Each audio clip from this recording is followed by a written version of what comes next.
most books, business books, the ones on the bestsellers list, the ones that maybe your favorite podcasters recommend, they're quoting Proverbs. They just don't know it.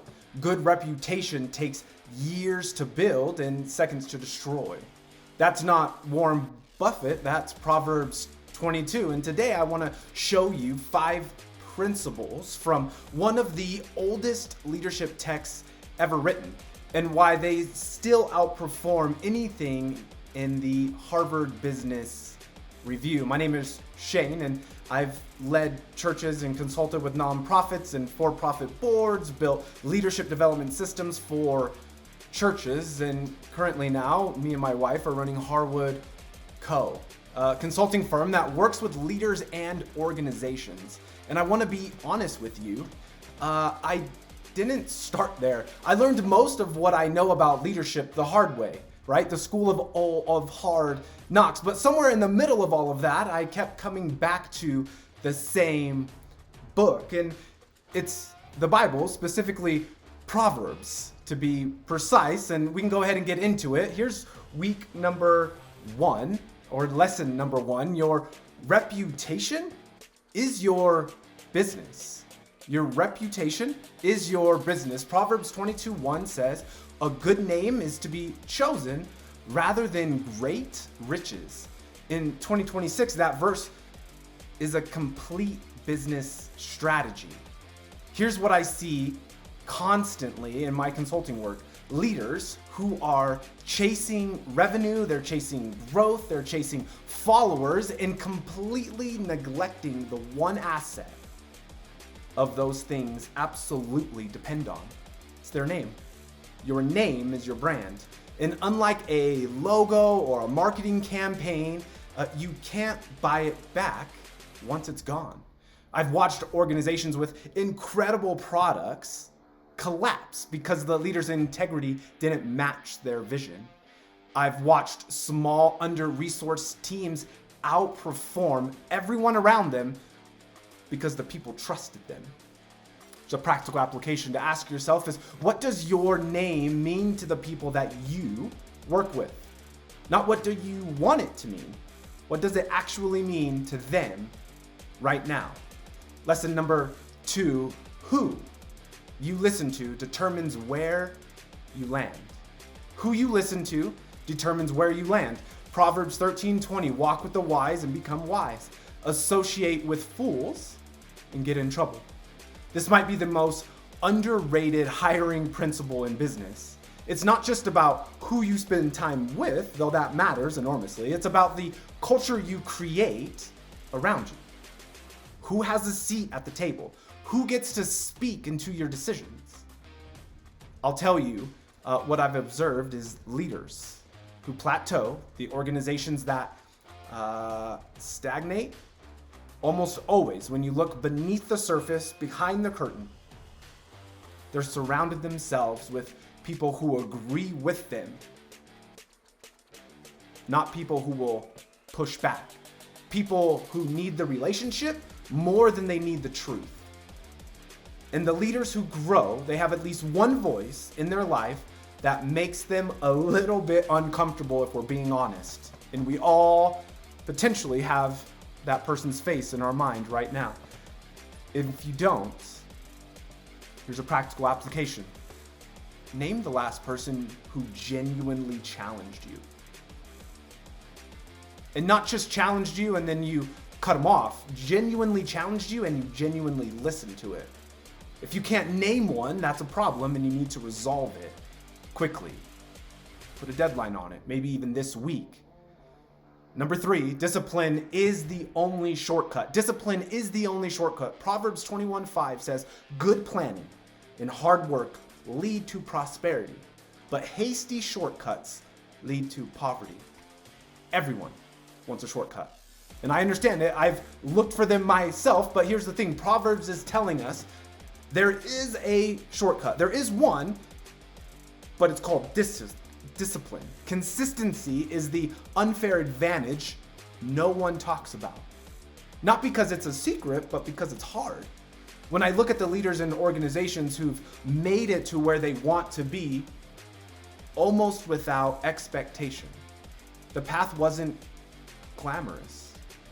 It was boring. It was showing up when no one was watching. It was doing the same thing on a Tuesday morning that they were doing Monday when they were excited. In business, the compound effect of small daily disciplines is violent. It's almost unfair to the people who are looking for that clever hack. So a practical application is, what's one discipline, one daily or weekly habit that if you did it for 90 days consistently, how would it change the trajectory of your life and your business? Go ahead and write that down. And do it tomorrow. Lesson number 4, slow down to speed up. Slow down to speed up. Proverbs 19:2, enthusiasm without knowledge is no good. Haste makes mistakes. I call this the most expensive verse for entrepreneurs. We are wired for speed. We move fast, we ship it, and we'll just figure it out later. And there are moments, hear me, moments where that's right. But Proverbs is drawing our attention to something we chronically neglect. And that's knowledge, that's preparation, it's understanding the thing before we do the thing.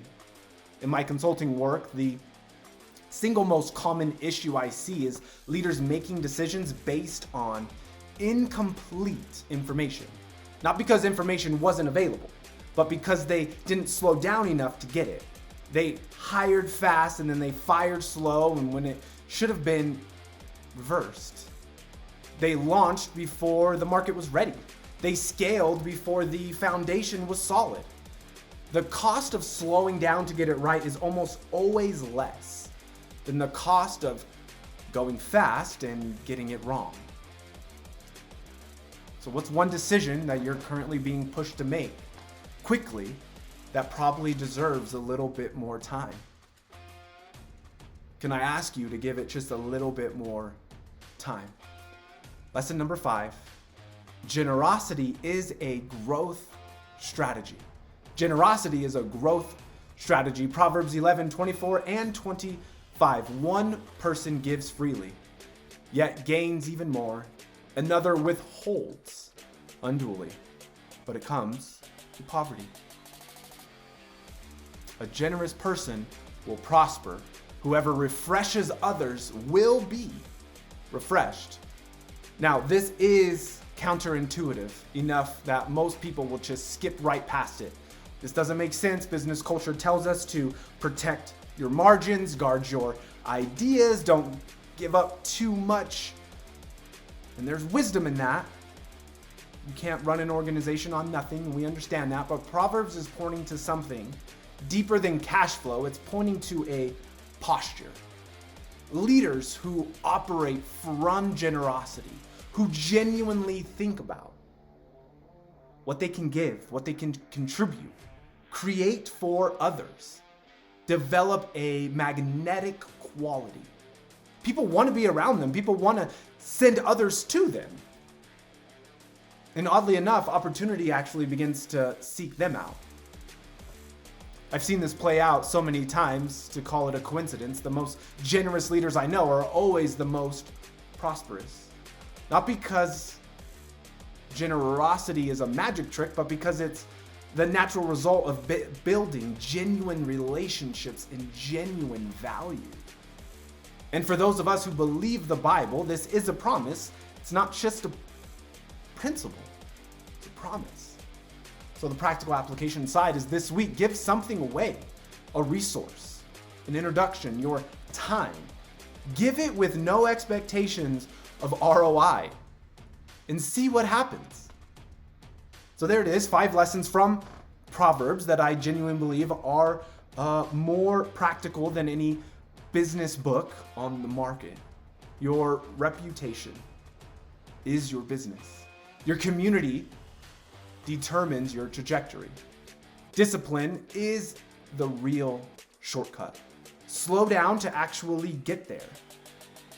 And remember that generosity compounds. If any of this landed with you today and you want to hear more, go ahead and drop it in the comments. Maybe what one hit you the hardest? Which one are you going to apply this week? And if you're a leader, pastor, entrepreneur building something that actually matters, and you want to go deeper, we do exactly that at Harwood Co. The link will be in the description. Subscribe if you haven't. New content's going to drop every Mondays and Thursdays, and so we'll see you next time. Thanks so much.